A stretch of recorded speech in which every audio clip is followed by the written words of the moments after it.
A room where rich Indian culture meets the circular industry.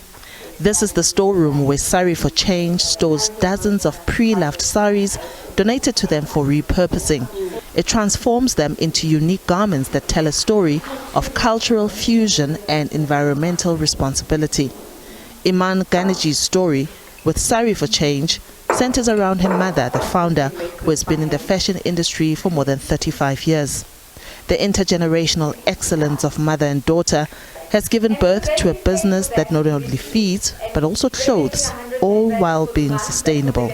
She stayed in Kenya, and after closing her a couple of clothing stores, she moved to South Africa, and she knew that the clothing industry needed to be done differently. And my great-grandmother gifted her a sari and said, do something with this. And looking at the clothing industry in South Africa, she realized, hey, we don't have skill development. And so this is where Sari for Change was born. Saris play a big role in the country's heritage. They represent the femininity and rich culture of Indian women in South Africa, although their origins can be traced back to India, Sri Lanka, Pakistan, Bangladesh and Nepal. It is a drape typically wrapped around one's waist with one end of the drape over the shoulder. It reminds me of home, or a tie to culture that you know it's there, but you don't really wear the garments that you have a yearning to wear because everything's become so westernized. And so for me, it's just like a connection to my ancestors. And I'm so mixed. I was born in Kenya. My dad's Yemen and Gujarati. My mom is Cape Malay, Arab, Indian. And so when I wear my heritage pieces, I feel so connected to the past and to the woman, the great woman that led before us. And so I think it's so important. The world's becoming more westernized, and this is saying, hey, you can wear your heritage textiles in a new modern way.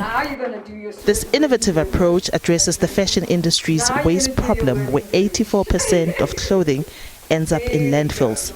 Data from the World Economic Forum suggests that the fashion industry currently accounts for 10% of annual global carbon emissions, generates 20% of industrial wastewater pollution, and sends 85% of textiles to landfills annually.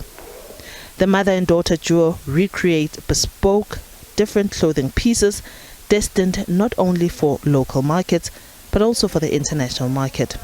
The kimono is our best-selling garment. It's the one I'm wearing.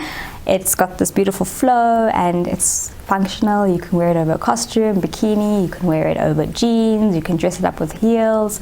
It really is just how you style it. Yeah, you have those incredible jackets as well, where you've used different fabrics. Tell me about that. So it's called the Imani puffer, and we upcycled the Maasai blanket or the kanga and then other kangas in South Africa. And it's a really warm puffer jacket, and then the reverse is a sari.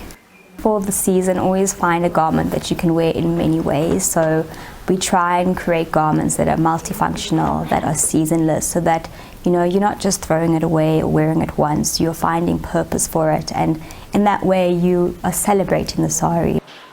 Sari for Change goes further and teaches women from different townships in Johannesburg to sew and stitch, and then they become the suppliers of the garments.